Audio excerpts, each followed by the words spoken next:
আসসালামু আলাইকুম, সবাইকে আরও একবার স্বাগতম জানাচ্ছি সরকারি শারীরিক শিক্ষা কলেজ ঢাকা ভলিবল গ্রাউন্ড থেকে।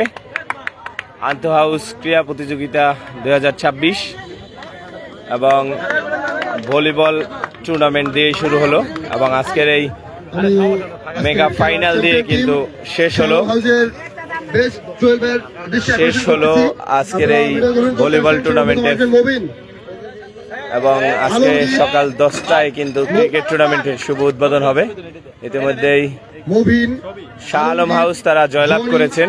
আমরা দেখতে পাচ্ছি মুবিন তিনি কিন্তু সম্মানিত অতিথির কাছ থেকে মেডেল পরিধান করছেন। ইতিমধ্যে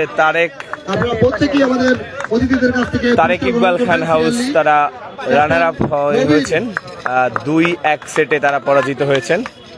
প্রথমেই চ্যাম্পিয়ন টিম এই মুহূর্তে মুবিন। ধন্যবাদ। আলমগীর এবার আসছেন আলমগীর। আজকের জনি করতে আসছেন জনি, তিনি পল্লবীতে শাহ ম্যামের থেকে মেডেল গ্রহণ করলেন। আসছেন নির্জর সালাউদ্দিন স্যারের কাছ থেকে পুরস্কার গ্রহণ করলেন। আসছেন রাশেদ